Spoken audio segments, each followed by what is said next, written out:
이 오늘의 화두인 생산적 금융, 그 출발점은 정책의 방향을 명확히 이해하는 데 있습니다. 첫 번째 기조연설은 정부의 생산적 금융 정책 방향인데요. 정부가 설계하는 자본의 새로운 길을 직접 들어보도록 하겠습니다. 권대영 금융위원회 부위원장님을 모셔보도록 하겠습니다. 여러분 따뜻한 박수로 맞이해 주시길 바랍니다.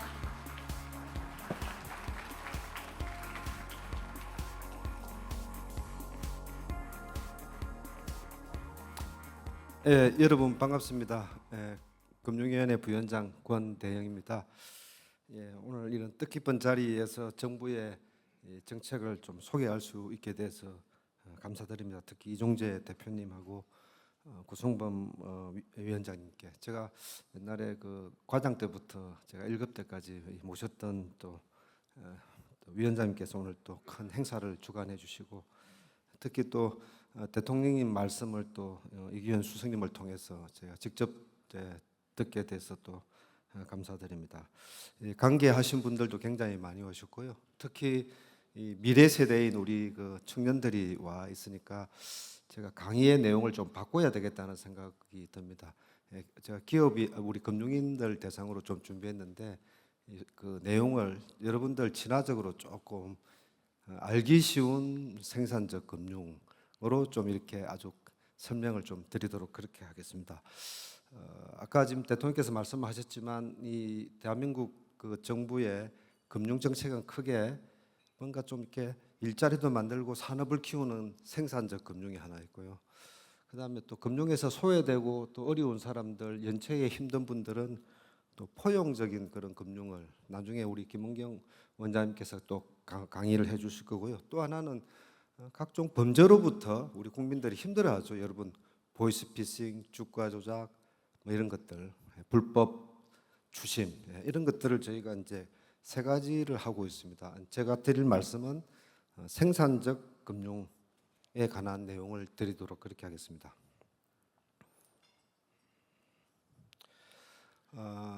이게 이제 경제 이론을 뭐 거창하게 할 건 없습니다. 여러분 우리가 인구도 괜찮았고 자본도 좋았거든요. 그래서 여러 노동과 자본을 집중 투하해서 대한민국이 수출 주도 경제를 이제 이끌어 갔죠, 그죠? 옛날에 경부고속도로도 깔고 포항제철도 만들고 이렇게 해서 우리가 이 산업화에 전후 전쟁에 패해서 대한민국을 이렇게 그 건국 나라를 만들었다 이렇게 보시면 될 것 같습니다. 거기에는 이제 중요하게 이 금융회사의 자본이 집중적으로 투입됐다 이렇게 보시면 되겠습니다. 그래서 굉장히 눈부신 성장을 이제 했죠. 근데 지금 보니까 인구도 좀 이렇게 주는 것 같고 자본도 좀 부동산에 좀 쏠려서 이렇게 생산성이 좀 떨어지는 것 같습니다. 근데 보니까 여러 나라들이 전 세계적으로 이 미국, 중국 뭐 이런 또 중동 전쟁 이런 거를 보면 사실 이거는 기술 패권 전쟁입니다. 국가 간의 어떤 전쟁을 하고 있다 이렇게 보시면 되겠습니다.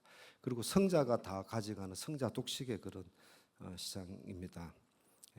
그런데 보니까 이렇게 각국 나라들이 이렇게 여러 곳에 투자를 하는데 지금 우리가 중동의 문제가 터지니까 안보와 산업의 문제가 터지듯이 미래 안보, 경제 성장 전반에 문제가 생기는데 어떻게 하면 이걸 극복할까 정부가 생각해 보니까 여전히 이제 인구 문제도 중요하고 자본을 좀 생산적으로 쓰는 것도 중요한데 제가 표시되어 있지만 제일 마지막에 의지라고 생각합니다.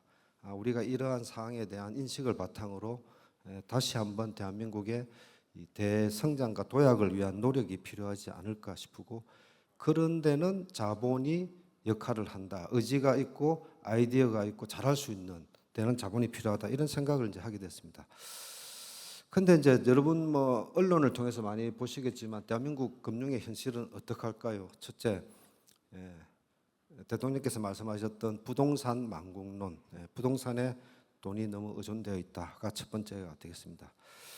두 번째는 그 수도권 중심으로 되어 있거든요. 지역이 인구가 소멸되거나 이렇게 어려워지는 수도권 편중의 문제가 있습니다.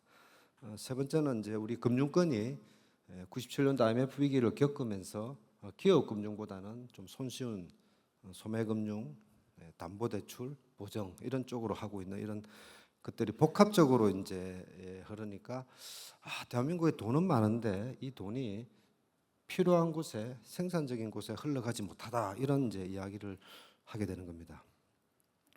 근데 여기 보시면은 저희 제일 표 하단에 보시면 전날 제가 국무회의에 이제 대참을 했는데 저 굉장히 좀 되게 놀랬던 저 표현입니다. 대통령님 모두 말씀이 적극 재정과 생산적 금융을 양대 마중물로 해서 신기술, 혁신지원, 규제혁신, 산업재편, 인재양성을 포함한 범정부 차원의 종합대책을 신속히 마련해 주겠다 해서 저도 올해로 한 30여 년 업무를 하지만 이제 대통령께서 취임하지 석 달 만에 그 정부 정책으로서 생산적 금융을 이렇게 말씀해 주셨으니까 이거는 이제 이 5년 내에 저희가 생산적 금융을 제대로 할 수 있겠다 이런 생각을 해봤습니다. 근데 이제 제가 재정을 이야기를 하는 거는 여러분 1년에 우리나라 재정이 72조 정도 700조 정도 됩니다. 700조 정도에 제가 생산적인 거를 제 나름대로 뽑아 보니까 AI에 한 10조, R&D에 40조, 뭐 에너지에 8조 이런 식으로 한 70조 정도밖에 투입이 안 되는 겁니다. 예, 그러니까 실제 이 재정은 뭐 제가 뭐 이렇게 복지비를 쓴다든지 인건비를 쓴다든지 굉장히 경직적이기 때문에 좀 생산적인 데 쓸 수 있는 거는 70조 정도가 안 되는 거죠. 근데 아까 제가 앞에서 말씀드렸다시피 첨단 전략 산업에 앞으로 제가 보기에 한 500조 정도가 필요해 보입니다. 근데 이것도 저희가 한 2, 3년 전에 조사한 거니까 지금은 아마 700조, AI나 반도체를 보면 뭐 1000조 이상 필요할지도 모르겠다 이런 생각이 듭니다. 그 답은 우리 금융권에 돈이 가야 된다 이렇게 생각하고 있습니다. 뭐 똑같습니다. 미국도 칩스법을 만들어서 보조금을 주고 그렇게 하고 있고 중국은 뭐 더하죠. 전 모든 재원을 우리가 7, 80년대 했던 그런 전략을 취하고 있고요. EU, 영국, 미국, 일본도 마찬가지의 전략을 하고 있습니다. 그러니까 대한민국도 이 전쟁에 참전을 해야 되는데 그거는 재정의 마중물과 금융회사의 적극적인 역할이다 하는 것이 정부의 정책으로 보시면 되겠습니다. 자, 그러면 돈을 이제 어디로 어떻게 돌릴 거냐? 제가 말씀드린 첫 번째 부동산에서 첨단, 벤처, 혁신, 미래, 전략 기술 그런 쪽으로 돌아가야 된다. 두 번째 예금과 대출도 굉장히 좋은 금융 기법이죠. 그렇지만 편중되어 있는 것이 문제입니다. 담보와 보정. 그래서 뭔가 좀 투자, 리스크를 테이킹하는 투자. 그다음에 우리 자본시장이 좀 활성화되는 이런 쪽으로 흘러가야지 좀 더 나은 성장이 되지 않을까. 그래야지 여기 미래 세대 여러분들의 일자리를 만들어내는 이겁니다. 이 궁극적인 목적은 대한민국 국민들이 잘 살고 여러분들의 일자리를 만들어내고 저희 소득을 높이는 길입니다. 그러니까 저희가 이걸 열심히 해야지 양질의 일자리를 만들어낼 수 있고 또 한편에서는 너무 수도권 집중으로 지방으로의 어떤 분산입니다. 근데 그 축을 어떻게 할 것이냐? 전 큰 생산적 금융의 틀의 핵심적인 거가 여러분 많이 들어보셨겠지만 국민성장펀드입니다. 좀 이따 제가 설명을 드리겠지만 150조 정도 규모의 국민성장 펀드를 만들었습니다. 그리고 왼쪽에 있는 정책금융. 정책금융이라 하면 산은, 기연, 신용보전기금 같이 국가가 가지고 있는 기관들을 정책금융으로 하고 아까 말한 우리지주나 NH 같은 거는 민간금융 그런 쪽에 돈을 이렇게 합치겠다는 겁니다. 그리고 그 축으로서 자본시장을 키우겠고 특히 이 지역에 대한 활성화도 되게 중요하다 이렇게 보고 있습니다. 근데 여기 AX와 GX는 지금 모든 전쟁은 전기와의 싸움입니다. 그래서 이 GX, 그러니까 뭔가 그 그린 이렇게 에너지 문제를 해결하는 GX, AX는 아까 말한 인공지능을 가지고 트랜스포메이션을 하겠다 이렇게 보시면 되겠습니다. 아까 말씀드린 그 국민성장펀드 많이 들어보셨을 텐데 제가 정부에서 한 75조 정도 조달을 하고요. 민간에서 한 75조를 해서 한 5년간 150조 정도를 어디에 투자하겠다? 대한민국의 명운이 걸려 있는 산업에 AI, 반도체, 방산, 바이오 이런 데 투자하겠다는 겁니다. 그래서 대략 보면 한 10여 개 기술에 한 90개 정도의 어떤 산업 투자가 죄송합니다. 10여 개 산업에 90개 기술 정도로 보시면 될 것 같고요. 크게 보면 이제 투자는 50, 대출은 한 50 뭐 이런 식으로 저희가 이제 운영을 할 생각이고, 여기서 말씀드리고 싶은 거는 지역에 이 돈의 40%를 이제 투입하겠다고 하는데, 쉽게 설명하면 몇 가지 예를 들겠습니다. 첫 번째 저희가 투자했던 거는 신안에 전남 신안의 우이도에 한 3조 원 정도 투자했는데, 뭐냐면 이 신안 쪽에는 이제 에너지가 풍부한데 주로 풍력을 통해서 이제 에너지를 만들어내거든요. 근데 저희가 또 해남에 국가 AI 데이터 센터를 만들려고 하는데, 그 데이터 센터를 돌릴 전기가 없는 거예요. 그래서 해남에서 전기를 만들어서 신안에서 전기를 만들어서 해남으로 가는 그게 신안우이 풍력입니다. 그래서 30개 정도의 그 프로펠러 같이 돌아가는 바람개비죠. 그거를 저희가 해상에 이제 이렇게 박는 겁니다. 그걸 박으면 하나가 10메가와트, 30개면 300메가와트면 대단한 규모죠, 그죠? 그 규모를 하는데, 거기에 우리 국민성장펀드에서 어느 정도 규모, 민간도 투자, 그 다음에 그 신안에 계신 주민들도 투자를 해요, 소규모로. 그러면 그 전기를 팔아진 돈으로 연금처럼 받는다. 그래서 바람연금, 이런 표현을 저희가 쓰고 있습니다. 그런데 여기서 안타까운 말씀을 하나 꼭 드리고 싶은 거는, 그 터빈이란 게 있어요. 그 구조물 같은 건 한국이 잘 만들거든요. 근데 안에 돌아가는 그 터빈은 덴마크의 베스타스라는 회사의 제품이더라고요. 이번에 제가 하면서 알았는데, 그때 이제 제가 느낀 거는, 저런 기술을 우리가 R&D 투자해서 국산화를 해야 되겠다. 왜냐하면 이번에 이제 공급망의 위기를 보니까 핵심 원천 기술들을 가지고 있지 못하면 협상력이 떨어지는 거다. 그런 말씀을 좀 드리겠습니다. 제가 평택에 있는 삼성전자에도 투자를 했고, 근데 이제 주로 이건 뭐 대기업에만 투자하는 거 아니냐 하는데, 절대 그렇지 않습니다. 어느 산업이든지 대기업이 있고 중견 중소기업이 있고 협력업체가 있거든요. 저희가 그 생태계에 투자를 하고 있고, 저희가 그렇게 투자를 하면 삼성전자가 한 100억 정도를 신용보증기금에 내서 2천억 정도의 보정대출을 해주는 이런 상생의 프로그램이 있다, 이렇게 말씀을 드리겠습니다. 2차는 뭐 아시겠지만 저희가 바이오라든지 여러분 잘 아는 뭐 업스테이지, 리벨리온, 퓨리오사 이런 데 저희가 반도체 팹리스라든지 한국형 LLM 이런 데 다 저희가 이제 투자를 하고 있고, 이제 굉장히 속도를 냅니다.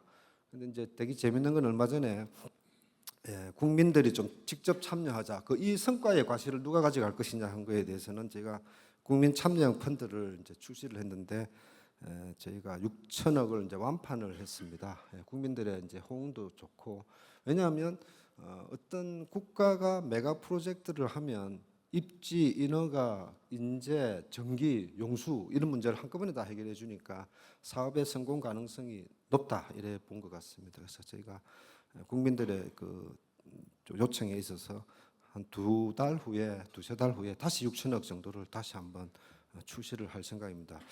여러분 여기 계신 분 중에서 여윳돈이 계시면은 투자하시도 저는 괜찮을 것 같습니다. 왜냐하면 상품 설계가 굉장히 좋습니다. 소득공제에 있는 상품이 별로 없거든요. 그래서 그런 쪽에 투자해 주시면 좋을 것 같습니다. 아까 말씀드린 AX입니다. AX는 뭐 워낙 뭐 여러분들이 잘 아시니까 간단히 설명하면, 저도 그 4월달에 실리콘밸리를 가보고 엔비디아를 가보니까 제가 거기서 되게 놀랬던 거가, 제가 이제 웨이모란 자율주행차도 타봤는데, 뭐 생성형도 있지만 제가 이제 피지컬 AI를 강조하는 이유는, 아니 뭐 생성형을 해본들 웨이모의 차체는 한국이 만들 수밖에 없습니다, 그죠? 이런 뭐 차체, 그죠? 바퀴, 그죠? 소부장 이런 거는 열처리 이건 한국이 잘할 수밖에 없더라고요. 그런 이야기를 현지에서 직접 많이 하더라고요. 그래서 제 피지컬 AI나 이런 로봇 이런 산업들이 한국이 굉장히 잘할 수 있습니다. 왜냐? 제조 기술하고 그 데이터가 한국에 많다, 이래 보시면 됩니다. 여러분 얼마 전에 그 총리님도 가시고 했던 새만금, 그 말씀을 드리면, 삼성이 2010년에 새만금에 20조 한다다 실패했고, SK도 2020년에 실패했죠. 이번에 현대차가 10조 들어가는데 왜 가능하냐? 에너지입니다. 거기에 있는 그 새만금에 있는 그 거기는 이제 태양광을 가지고 1기가와트의 에너지를 만들고 그 1기가와트의 에너지가 그 데이터 센터, 그 엔비디아와 현대가 합작하는 데이터 센터의 GPU 5만 장을 가지고 그 피지컬 AI, 미래 자율 주행차를 돌리는 데이터 센터를 만들고요. 그 옆에 로봇 단지를 만드는 겁니다. 이제 저런 것들이 주로 피지컬 AI다. 근데 그게 핵심은 또 에너지다. 이렇게 이제 연결되죠, 그죠? 예, 근데 결국은 에너지는 안보다 이렇게 말씀을 드리겠습니다. 한편 그때 실리콘밸리에서도 한국의 그 강한 중소 중견 기업들을 굉장히 높게 평가하더라고요. 자, 이 기업들을 AI로 혁신한다. 그게 AX입니다. 제조업의 AX를 해야 되겠다. 이렇게 생각하고 있습니다. 한편 여기 또 금융권 분들도 많이 계시니까 금융권도 문서 처리를 좀 이렇게 AI로 한다. 그죠? 그러면 굉장히 위에 분이 시키면 여러분들 뭐 이제 많이 이거 보고서 같은 거 쓰고 우리 사무관들도 이제 많이 사용하고 저도 한 번씩 이래 사용해 보거든요. 근데 놀라운 성과가 있는 것 같아요. 그러니까 제가 똑같은 시간을 투입하더라도 두세 배의 효과는 이제 가져오는 것 같아요.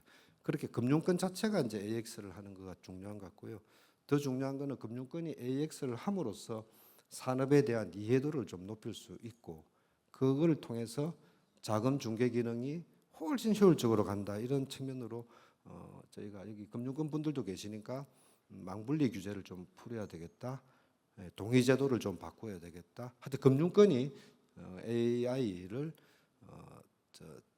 좀 잘 쓸 수 있게 규제를 사실은 뭐 굉장히 전면적으로 바꿔야 되는 거죠. 저희 금융법은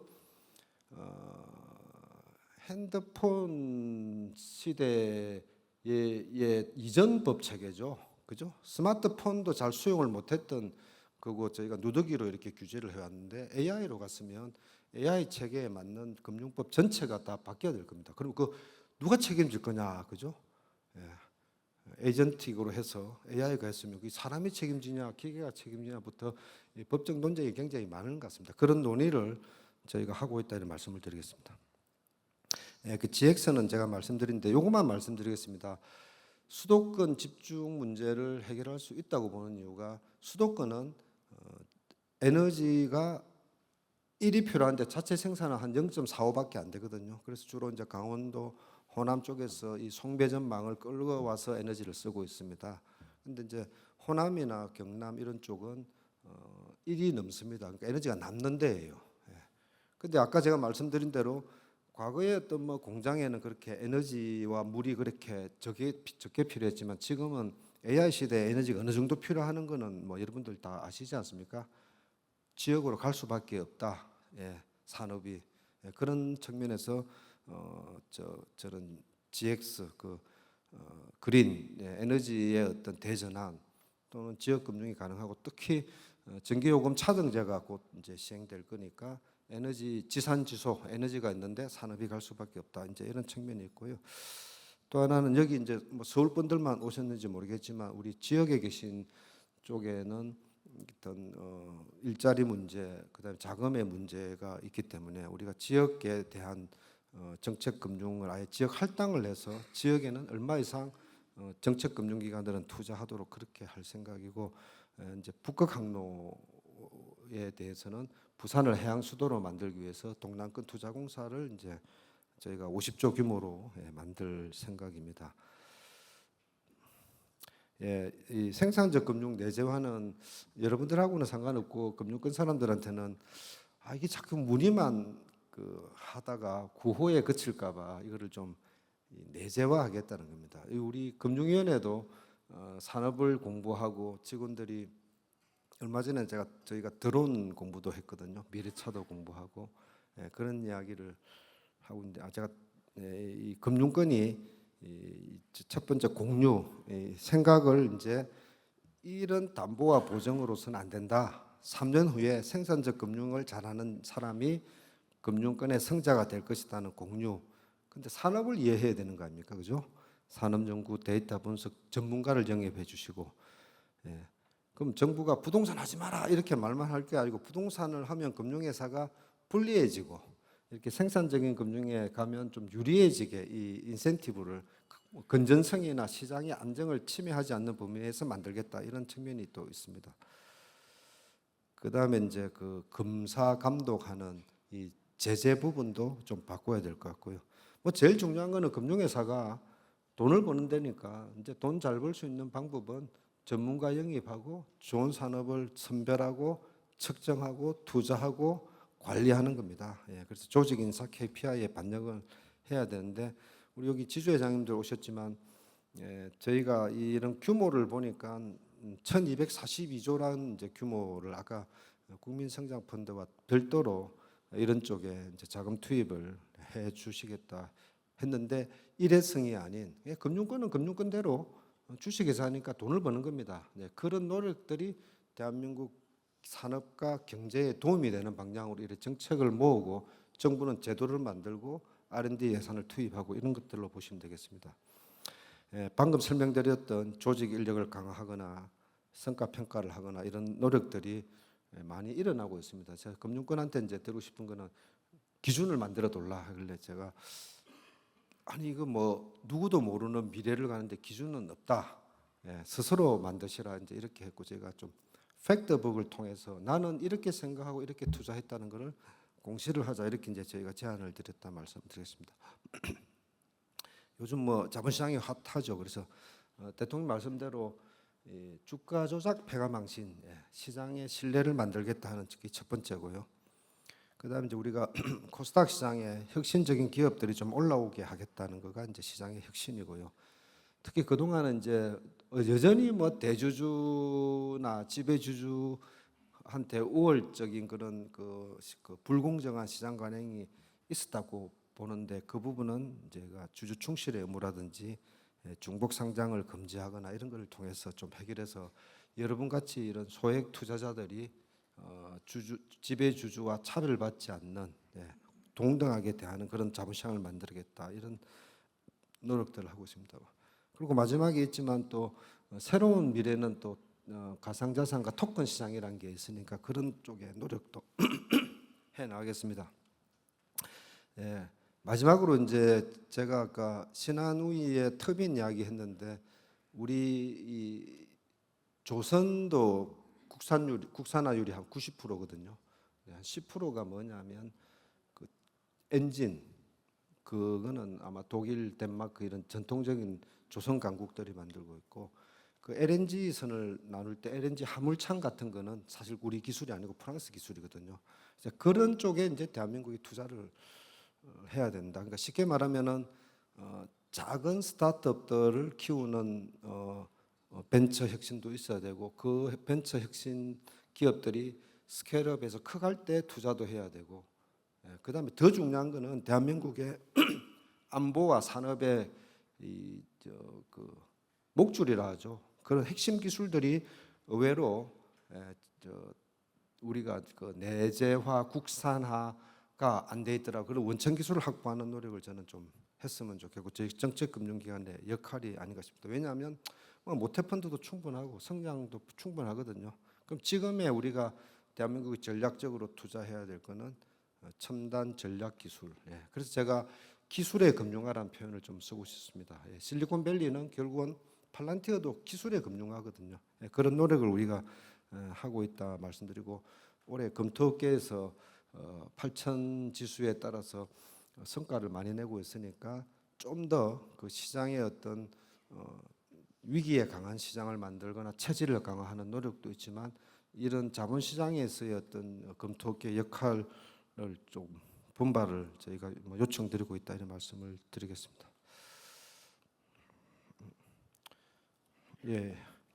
제가 그 30분인데요. 한 요 정도로 일단 마치겠습니다. 제가 이 다른 좀 일정도 있고 해서 그래서 아마 이 학생들도 있고 또 금융권들도 있고 일반인이 있어가지고 이렇게 좀 중간 정도의 말씀을 드렸는데 쉽게 말씀드리면은 이제 요약을 하면은 이 대한민국의 자금이 좀 더 생산적인 곳으로 필요한 곳으로 예를 들면 뭐 여러분 같은 경우에는 아이디어와 의지만 있으면 창업을 할 수 있게도 지원해 줘야 되고 또 뭔가 R&D를 해서 큰 기술 개발하는데도 자금이 흘러서 궁극적인 목적은 성장률을 높이고 일자리를 만들고 대한민국 국민이 잘 살겠다. 나아가서 대한민국의 안보도 지키겠다. 이런 측면으로 이제 금융 정책이 가야 된다 이렇게 보고 있습니다. 그게 금융의 본질적인 자금 중개 기능이고 자금 중개 기능의 핵심은 생산적인 것으로 가자 이렇게 말씀을 드렸고요. 그렇다고 뭐 이런 쪽만 하는 게 아니고 또 소외되거나 어려운 부분은 포용금융, 또 국민들이 또 범죄로부터 보호받는 신뢰금융 이렇게 하고 있다 이렇게 말씀을 드리겠습니다. 이상 강의를 마치겠습니다. 고맙습니다. 네, 좋은 말씀 감사합니다. 예, 저희가 질의응답을 그럼 이번에는 그 다음 저희가 소개해드리도록 하겠습니다. 여러분 다시 한번 권대영 금융위원회 부위원장님께 여러분 박수 부탁드립니다.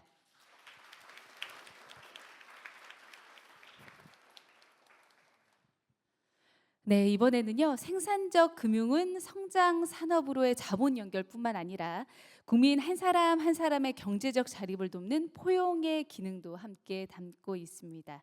두 번째 기조연설은 미소금융, 다시 국민경제의 성장 사다리로인데요. 서민금융이 어떻게 국민경제의 성장 동력이 될 수 있는지 김은경 서민금융진흥원 원장님을 모시고 들어보도록 하겠습니다. 여러분 뜨거운 박수로 맞이해 주시길 바랍니다. 네, 안녕하십니까. 그 고객층들이 학생이 다수인 것 같아서 선생의 모습으로 돌아왔습니다. 저는 한국외국어대학교 법학전문대학원에서 상법을 가르치고 보험법을 가르쳤던 교수 출신의 기관장입니다. 외투도 벗고 학생들이 좋아하는 분위기, 이렇게 너무나 무겁고 엄중한 분위기보다는 이게 나을 것 같아서 과감하게 옷을 벗어봤습니다. 미소금융 할 때 미소는 얼굴을 이렇게 밝게 한다라고 하는 미소의 뜻이 아니고 학생들은 나가셔도 됩니다. 지금 뭐가 나가는 분위기인 것 같은데 오케이 알겠습니다. 마이크로 파이낸스라고 하는 개념이 미소금융입니다. 이것이 지금까지는 포용적 금융이라고 말씀을 하셨는데 이게 과연 꼭 포용적 금융일 것인가? 저는 발상을 조금 전환해 봐서 제가 서민금융진흥원과 신용회복위원회에 들어와서 일을 하면서 이거는 반드시 포용적 금융은 아니고 생산적 금융의 의미도 있구나라고 하는 것을 발견을 하고 이것을 오늘 발제하게 되었습니다.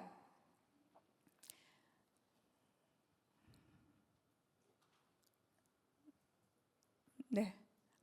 그래서 오늘 목차는 사람을 다시 경제 안으로 연결하는 기관이 어디냐, 그 다음에 우리나라의 지역 경제를 떠받드는 자영업자의 문제점과 숫자는 어느 정도 되느냐, 그리고 포용적 금융과 생산적 금융을 다 아우르는 미소금융은 어떤 역할을 하고 있는지, 그리고 앞으로 어떻게 미소금융은 다시 뛰어야 할 것인지를 소상히 말씀드리도록 하겠습니다.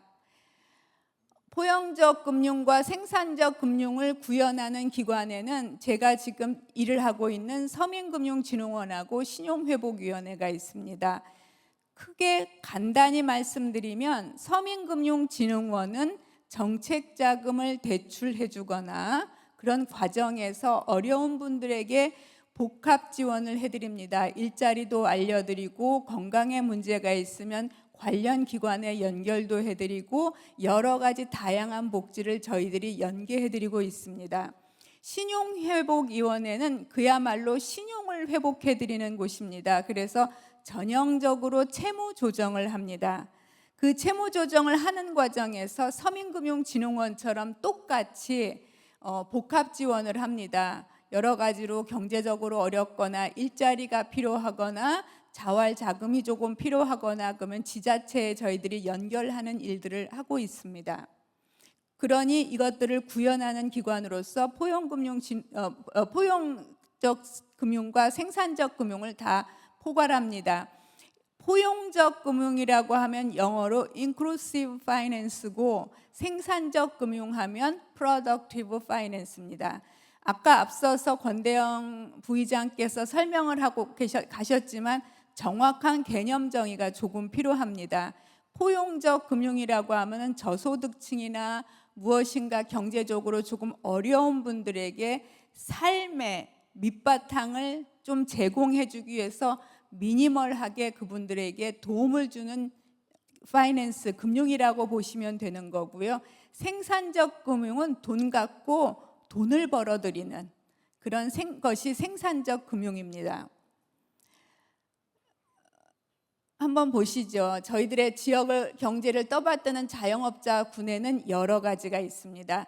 우리나라의 자영업자의 수는 약 1천만 명 정도 된다고 하니 인구의 한 5분의 1 정도가 자영업자라고 보실 수가 있고요. 세계적으로 보았을 때 자영업자의 비율이 상당히 높습니다. 그러다 보니 경제적으로 타격을 입으면 이분들이 아랫단에서 제일 먼저 타격을 입습니다.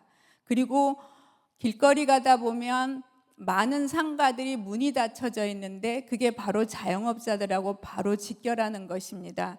며칠 전에 제가 영국에 출장을 갔다 왔는데 유럽 경제도 그닥 좋지가 못합니다. 거기도 우리하고 마찬가지로 렌트한다라고 하는 그 광고문이 창문가에 쭉 붙어 있는 걸 보고 여기 역시 자영업자가 힘들구나 그런 것을 알아왔습니다. 그러면 아까 말씀드린 것처럼 우리나라의 자영업자 비율은 말씀드린 것처럼 19.5%니까 5분의 1 정도가 자영업자의 수에 해당이 됩니다. 그리고 전체 기업을 우리가 보통 나누는 방법이 대기업, 중기업, 소기업, 소상공인 그렇게 나누는데요. 이렇게 나누는 건 공정거래법상의 기준에 따라서 흔히 나눕니다. 상법에서도 나누고는 있습니다만 대기업이라고 하는 거는 자산 규모가 5조 원 이상인 거, 그 밑으로 갈수록 이제 줄어드는 것이죠. 소상공인은 그 자산 규모가 얼마이든지 별로 상관이 없어요. 상법상 자본에 대해서는 예전에는 제가 대학 다닐 때만 해도 5천만 원이라고 하는 최소 자본 기준이 있는데 지금 그것이 없어졌어요. 이명박 대통령 때 와서 그런 자본이 얼마인지 상관없이 그냥 사업해라. 그런 측면에서 소상공인은 자본 기준이 없습니다. 다만 뭐 한 5명에서 10명 정도의 그 같이 일하는 분들이 있는 것 정도를 소상공인이라고 표현합니다. 그러니까 소상공인이 거의 자영업자라고 보시면 돼요. 근데 이 자영업자라는 말은 약간 코리안식의 단어라고 보시면 돼요. 뭔가 직장에서 어느 정도 시간이 지나니까 나와서 뭔가를 하는데 우리들의 머릿속에 자영업자 그러면 치킨집, 커피집 그래요. 실질적으로. 그러니까 그런 것들이 자영업자인데요. 예, 그래서 이렇게 보시면 됩니다. 근데 이제 문제는요. 자영업자를 다소 그 돈을 얼마를 빌려가는가 봤더니 LTI라고 하는 비율이 있어요. LTI라 하면 자기가 벌어들이는 소득 대비 대출의 규모가 얼마 정도가 되느냐 그걸 LTI라고 하는데 자영업자의 LTI 비율은 343.8%예요. 내가 1년에 1억을 번다라고 하면 빚이 3억 4,300만 원이라는 뜻이에요. 그러니 벌어들이는 것보다 빚의 무게가 3배 정도 많으니 얼마나 힘들겠어요. 이자 나가는 것까지를 생각을 하면. 일반적으로 비자영업자의 경우에 LTI 비율은 242%예요. 그러니까 자영업자가 아니면 빚의 무게가 덜하다라는 뜻이에요. 자, 매출액이 점점 떨어지고 있어요. 그리고 대개의 경우 자영업자들이 돈을 빌려가는데 연체율이 상당히 높아요. 아까 LTI 비율을 말씀드렸으니까 버는 돈보다 빚이 많으니 빚을 감당하기 어렵다라는 것이죠. 그리고 어찌됐건 그들의 금융 환경은 그들에게는 녹록지가 않은 거예요. 흔히 말하는 돈 잘 안 빌려줘요. 그리고 우리나라는 돈 그냥 신용대출로 잘 안 빌려주고 담보대출을 빌리다 보니까 집 잡히고 하는 것이고 집 잡히다가 돈 못 갚으면 집 날아가는 그런 구조예요. 대개 83억 정도를 83%가 담보대출로 하고 있고 나머지는 보증대출 내지는 신용대출이에요. 신용만 갖고 하는 것이죠. 보증대출은 소위 말하면 SGI 같은 서울보증보험이나 저희 같은 그 서민금융진흥원에서 보증서를 띄워주면 돈을 빌려주게 하는 방법이 보증대출이에요. 뭐 보증대출 역시 사실은 신용대출이나 마찬가지예요. 그런데 독일에 아주 유명한 저축은행을 슈파르카세라고 해요. 슈파르카세는 지역 단위로 은행을 만들어서 해요. 그래서 슈파르카세 만하임, 제가 만하임에서 공부했기 때문에 슈파르카세 만하임, 슈파르카세 프랑크푸르트, 슈파르카세 함부르크. 그런데 지역 단위로 하는데 대개 자영업자들을 돕기 위해서 옛날 길드 조직에 있어서 길드를 잘 살리기 위해서 관계형 금융으로 들어온 게 슈파르카세예요. 근데 그 슈파르카세도 역시나 담보대출을 하고 있는데 약 38% 정도의 담보대출을 해요. 그러니까 담보대출의 비율이 높지 않은데도 불구하고 슈파르카세를 비난할 때 야 니네들 담보대출 그렇게 세게 하지 않느냐라고 하는데 우리나라는 담보대출의 비율이 훨씬 높아요.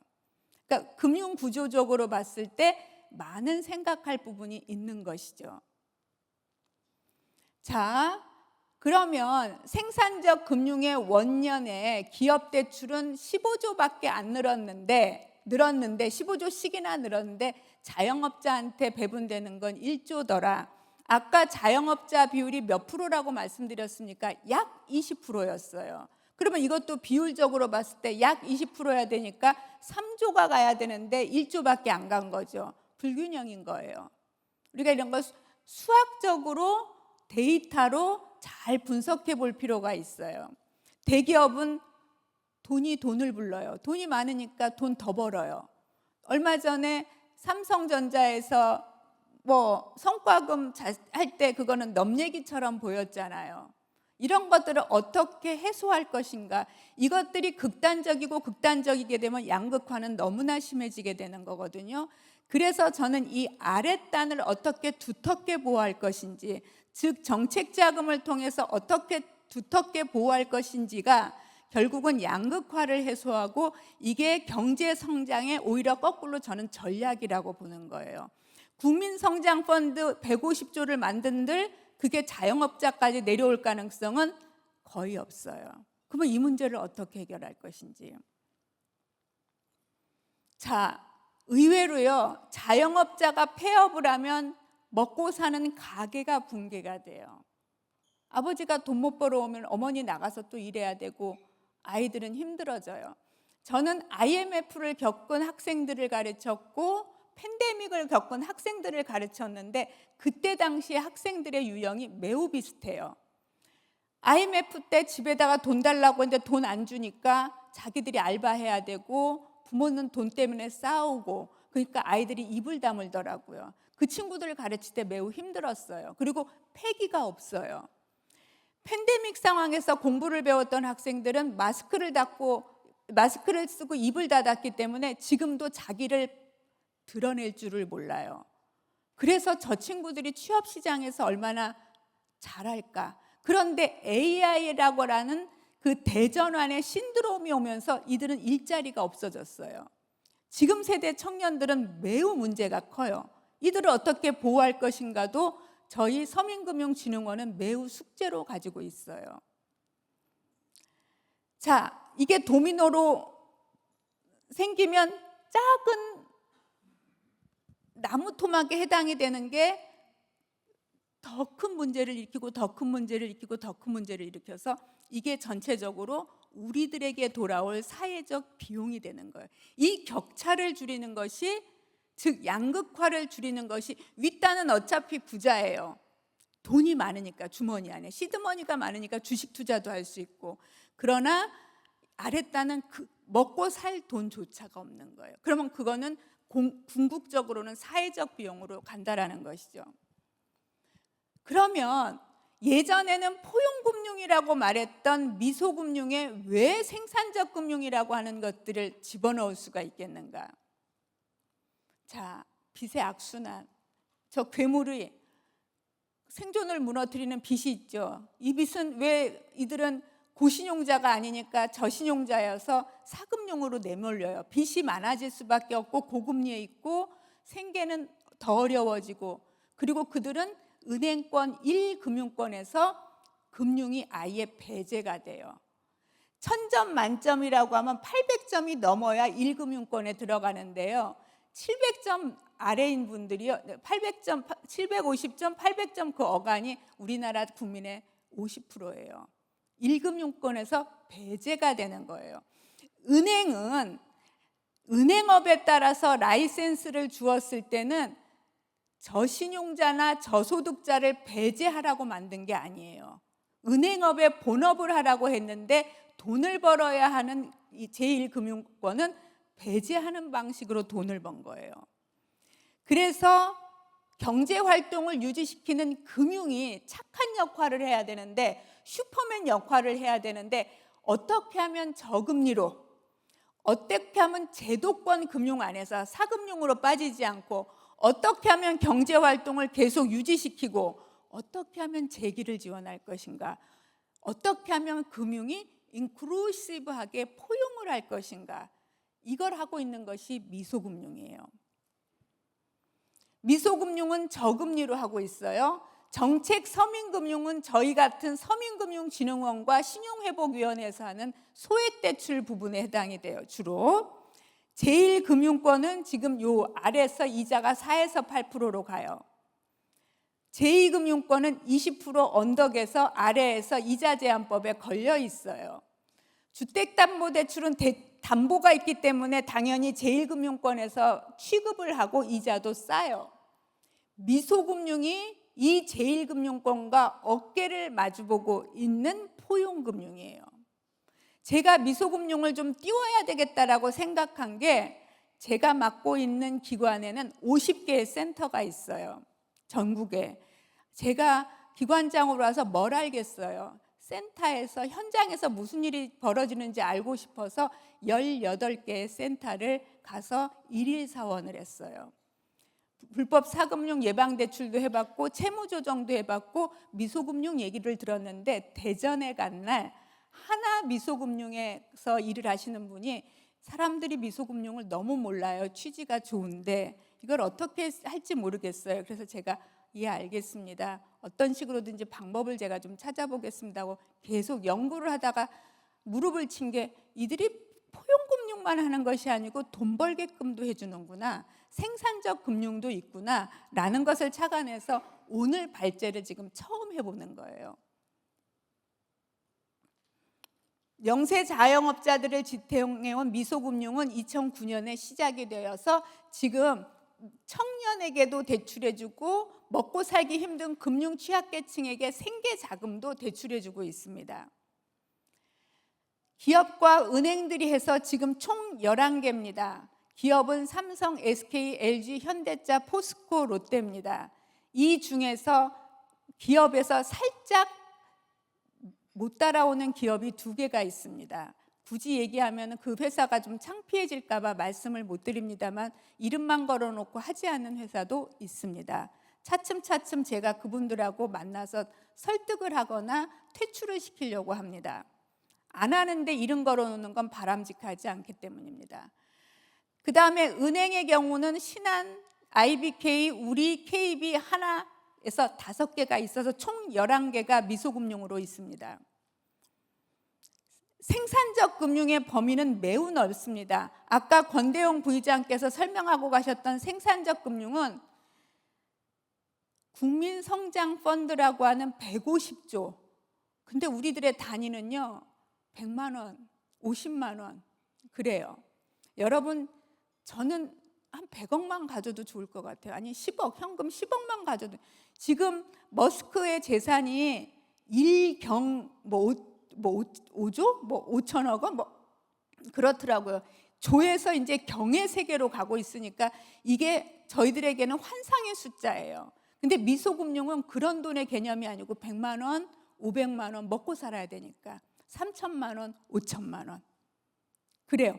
이것도 생산적 금융이라는 거예요. 국민성장펀드만이 생산적 금융이 아니고, 사실은 국민성장펀드는 제가 국정기획위원회, 보통으로 말하면 인수위원회 경제1분과에서 홍성국 전 의원하고 제가 만든 거예요. 홍성국 전 의원이 단장이었고 제가 부단장으로 만든 거예요. 구체적인 건 지금 더 나온 건 금융위가 거기다 색깔을 입힌 거지만 제가 만들었어요. 그런데 체감이 안 와요. 우리는 그 펀드를 살 능력조차도 없기 때문에 그래요. 어찌됐건 그 펀드를 통해서 이렇게 열매는 나올 거예요. 열매를 따먹고 과실을 따먹을 수 있을 거예요. 주로 반도체 수출 호조나 지금 대변환에 해당이 되는 AI 때문에 그럴 거예요. 근데 여기에 어두운 부분이 있어요. 이게 경제 성장률은 엄청 올렸어요. 반도체 쏠림으로 인해서 엄청 올렸지만 경제 성장률 1.7% 올린 거에 비해서는 실질 소득 증가율은 0.4%밖에 안 되고요. 우리들은 체감을 못 한다는 얘기예요. 그리고 고용은 창출하고 있지를 않아요. 돈 들인 거에 비해서. 왜? AI 시대가 되면 저 같은 노동력은요, 별 필요가 없어질 수도 있어요. 저는 교수로서 마지막 세대라고 저는 봐요. 정말 다행이다. 그 옛날 시대의 교수하고 가방 들고 다니면서 폼 잡을 수 있었던 시대가 즐겨봐서 정말 다행이다 싶은데 이 고용 창출력은 없어요. 그런데 미소금융이 되고 있는 부분은 고용 창출이 상당히 많았어요. 즉 이들은 이 나무의 뿌리에 모세혈관 같은 역할을 하는 거예요. 생산적 금융을 조금 받아가지고 기름을 넣어서 배달하는 라이더들, 택배 운전기사들, 커피를 파시는 분들, 그분들이 이 모세혈관처럼 뿌리를 지키고 있고 그 뿌리를 지키는 것이 미소금융이었다는 것을 알 수 있었어요. 그러면 아까 같이 국민성장펀드 같이 커다란 그림의 생산적 금융만이 우리 경제를 지탱할 것인가? 저는 그렇게 보지 않아요. 산업 생태계상 큰 나무에 모세혈관, 여러분 이 몸에서 모세혈관이 썩으면 어떻게 돼요? 발가락 잘라야 되고 손가락 잘라야 돼요. 아시잖아요. 당뇨병 오면. 이 뿌리가 죽으면 나무는 성장하지 못해요. 경제란 큰 그림의 경제도 중요하지만 눈에 보이지 아니하는 모세혈관 같은 그 지류도 매우 중요하다라는 거죠. 그래서 골목 경제를 굳건히 지키는 미소금융이 있어야 되는데 이 미소금융을 통해서 이렇게 많은 역할을 여적지 한 거, 이 노란 파트를 보시면 아십니다. 그러면 어떤 걸 통해서 했느냐? 창업자금, 운영자금, 시설 개선자금, 생계자금입니다. 제가 일일 사원을 하는데 어떤 사람이 젊은 청년이 와서 돈을 빌려달래요. 100만 원만. 그래서 생계비래요. 그 생계비도 여러 종류가 있잖아요. 제가 직원들한테 그냥 생계비라고 쓰지 말고 구체적으로 작성해라. 이건 통계다. 앞으로 우리가 활용할 통계이니 자세히 기록해라. 근데 그분한테 생계비 중에서도 뭐가 필요하세요? 제가 물었는데 기름값이요. 그래서 속으로 이 자식이 100만 원 갖고 여자친구 차에다 태워갖고 다니려고 그러나? 그래서 무슨 기름값이요? 그랬더니 4월 1일부로 택배기사로 자기가 취업을 했는데 기름값이 너무 오른 데다가 택배기사들은 월급을 첫 달에는 안 주고 둘째 달부터 준대요. 기름을 넣어야 택배 일을 할 거 아닙니까? 그 얘기를 하는 거예요. 그때 무릎을 쳤어요. 아, 이 돈이 트럭을 돌리는 데 쓰는구나. 생산적 금융이었구나. 조단위만이 생산적 금융이 아니구나. 미소금융처럼 마이크로한 데서 쓰이고 있구나. 저는 너무 자랑스러워서 이거를 그래서 언젠가는 꼭 발제를 해야지 했는데 이투데이에서 자리를 마련해 주신 거예요. 이렇습니다. 물론 생계자금도 들어가지만 운영자금, 청년 운영자금, 청년 이음대출도 있지만 청년 운영자금을 통해서 실제로 비용을 대주고 있습니다. 누구도 금융 밖으로 밀려나가지 않게 하고 보호해야 합니다. 우리나라 국민 중에 누구라도 힘겹게 살면 우리가 같이 도와야 합니다. 근데 가능하면 재정 투하는 줄이고 우리들끼리 연대의식으로 하는 거, 그게 정말 포용금융이라고 생각하고 그 역할을 미소금융이 해주고 있다고 생각을 합니다. 근데 미소금융에는 문제점이 조금 있어요. 제가 다 알아봤어요. 심사가 너무 까다로워요, 솔직히. 그리고 그 자체가 관계형 금융이기 때문에 여러 가지 사항들을 조사하시는 거 다 알아요. 그래서 이런 방식으로 해서 재기 지원도 하고, 왜 낮은 연체율을 가지고 있냐면 심사가 조금 까다롭기 때문에 그래요. 그러면 이 포용금융이라고 말하는 미소금융이 어떤 측면에서 생산적 금융이냐, 금융을 배제당하는 사람을 완화하는 측면이나 불법사금융 예방이나 그런 것들, 제도적 기회를 보장한다는 측면에서는 포용금융이지만, 창업이나 사업을 유지하게 하거나 폐업을 방지하거나 또는 재기 지원을 한다는 측면에서 지역경제 활성화를 하기 때문에 생산적 금융입니다. 최근에 저는 걸어다니는 금융기본권 전도사로 불려요. 온지 한 5달, 6달 됐는데, 예전에 금융감독원에서 금융소비자보호처장을 하면서 머릿속에 있었던 것을 지금 여기서 많이 방출을 하는데요. 가능하면 포용금융이라고 얘기하지 말고, 복지라고 얘기하지 말고 권리로 만들자, 금융을 배제당하지 않도록. 그래서 헌법 전문에 있는 국민 생활을 균등하게 할 수 있게 보장하는 것이 국가의 책무라고 했고, 헌법 제10조가 행복추구권을 갖고 있고, 헌법 제34조가 사회적 기본권을 가지고 있고, 헌법 제37조 제2항이 공공복리에 있어서 경제적으로 공공복리 차원에서 사람들을 돌봐야 되는 경제헌법적인 요소를 다 들여와서 보니 금융에도 기본권이 있더라. 그리고 그 금융기본권의 하위 개념은 금융에 접근하고 금융을 통해서 먹고 살아야 하고, 살아서 일어나서 재기하고 다시 스스로 자립하고, 그렇게 자립하게 되면 우리도 돈을 좀 모으자, 자산을 한번 형성해 보자라고 하는 5가지 하부 권리를 만들어 봤습니다. 지금 법안은 거의 성안이 다 돼서 국민기초금융보장법이라고 하는 가칭 법안을 만들어 놨고, 국민기초생활보장법에서 아이템을 받아서 했어요. 제가 입법 만드는 데는 조금 선수예요. 옛날 금융감독 체계 개편한다고 4년 동안 법을 조용히 학자로서 만들었던 때가 있었거든요. 그게 굉장히 어려운 작업이었기 때문에 입법에는 조금 능해요. 이거 완성 거의 단계예요. 8월에 입법 발의할 거예요. 자, 17년간 미소금융은 이렇게 수많은 재기 사례가 있어서 이미 포용적 금융에서 생산적 금융으로 거듭났습니다. 한국 유일의 관계형 금융이면서 미소금융이라고 봅니다.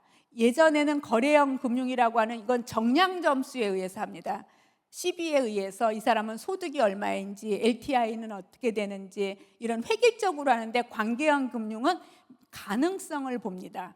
그리고 종합적으로 평가하고 발로 가서 현장 심사를 합니다. 사업에 의지가 있는지 없는지, 재기할 가능성이 있는지 없는지라고 하는 그 사람의 지금의 회복 탄력성을 봅니다. 그리고 지금의 캐시플로우가 어떻게 되는지, 저희들이 지금 비대한금융정보, 그러니까 대한금융정보 지금 CB를 만들고 있거든요. 거기에도 이런 요소들을 많이 집어넣고 있습니다. 지금 이게 전부 서양의 아까 말씀드렸던 슈파르카세 같은 경우는 캐시플로우가 어떻게 되는지, 지금 현재 계약 수주권은 몇 건인지, 이분이 미래에 어떤 가능성이 있는지를 봅니다. 물론 주관적일 수 있지요. 우리는 다시 뛰어야 합니다. 아까 앞서서 말씀드렸던 국민성장펀드는 큰 그림의 대한민국을 움직이는 아주 튼실한 과실을 열게 하는 좋은 AI를, 반도체를 살리는 먹거리를 만들기도 합니다. 그러나 땅 밑에 그 나무의 기둥을 단단하게 드러매는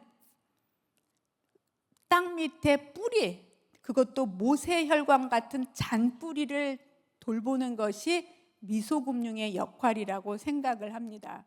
그래서 최근에 미소금융의 실적이 감소하는데요, 오늘 이후로는 조금 더 잘 나갔으면 좋겠어요.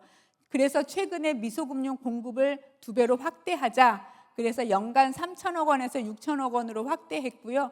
청년들한테 좀 돈 좀 주자. 이들 지금 스타트업도 해야 되고 창업도 해야 되는데, 그래서 10%에서 50%를 하는 것을 그때 같이 포용적 금융 대전환 제3차 회의에서 했고, 맞춤형으로 청년 자영업자 운영자금이라든지 청년 미래이움 대출은 생계자금하고 같은 거예요. 그다음에 지방거주 청년 자영업자 이자 지원, 그런 것들을 만들었습니다. 제가 오고 나서 4천억을 끌어왔습니다. 미소금융에. 지금 5천억째 끌어올 겁니다. 5천억째 끌어올 데가 NH농협은행입니다. 여기는 지금 저희들이 구체적인 협약만 남았는데, 아직 이분들은 미소금융조차를 해보지 않았는데, 그러면 그냥 하게 안 합니다. 돈 내놓으세요 하면 누가 내놓겠습니까? 저희들 직원들을 움직여서 이분들한테 미소금융 중에서도 그 회사에 맞는 특기사항을 살려갖고 한번 해보자. 그래서 아까 그 택배기사에서 제가 아이디어를 얻어갖고, 어디 은행은 청년 라이더들에게, 또 어떤 은행은 지방에 거주하고 있는 내 지방에서 사업하는 사람들에게 2차 보전을 해줄 수 있는 방법으로, 농협은 제가 어떤 아이디어를 제공했냐면, 페이퍼로 드렸어요. 말로 한 게 아니고. 제공했냐면, 지방에 내려가서, 농촌에 내려가서 농업을 하는 청년들 말고, 그건 어차피 농수산부에서 해결해 주니까, 하는데 가서 임대료가 싸고 하니까 거기 내려가서 사업을 하는, 농촌에 내려가서 사업을 하는 청년들을 대상으로 미소금융을 좀 하시면 어떻겠습니까? 했더니 지금 검토 중이고 하시겠다고 약속하셨어요. 그래서 제가 올해 국민은행에서 1,000억, 신한 우리 하나에서 1,000억씩 받았고요. 그다음에 농협은 1,000억 주시리라고 믿고 의심치 않고 있어요. 최근에 기업의 삼성생명도 말씀을 지금 올리고 있는데 아직 답은 안 주셨어요. 그래서 제가 대학에 펀드레이징을 하면 10%를 인센티브로 주거든요. 제가 5천억 받았으니 10%면 얼마예요? 500억이죠. 이거 주시면 제가 인생이 바뀔 것 같은데, 여기는 인센티브는 없는 거고, 매우 자랑스러운 저희 서민금융진흥원의 업적인 동시에 미소금융의 확산을 위한, 확대를 위한 하나의 진보적인 움직임이었다고 보시면 되겠습니다. 그래서 이 투데이는 취재를 하실 수 있는 내용들이 이렇게 많습니다. 그래서 이것을 통해서 자립의 성과는 어떻게 되고 있는지, 이것이 과연 자립으로 이어졌는지를 한번 기사로, 시리즈 기사로 한번 내보심직한 제가 제안을 드립니다. 예, 미소금융에 지금까지 17년 왔는데, 앞으로의 17년은 우리 청년들에게, 자영업자들에게 사다리를 놔주는 생산적 금융으로서의 미소금융으로 거듭날 것입니다. 그리고 이런 경제라고 하는 건 어느 하나만 움직여서 되는 것이 아니고, 여러 개의 톱니바퀴가 같이 움직여야 나라의 경제가 전체적으로 움직인다라고 생각을 합니다. 예, 그래서 지금까지 17년간 여러 보이지 않는 곳에서 애써주신 미소금융 관계자 여러분들께 이 자리를 빌어서 진심으로 감사의 인사를 드립니다.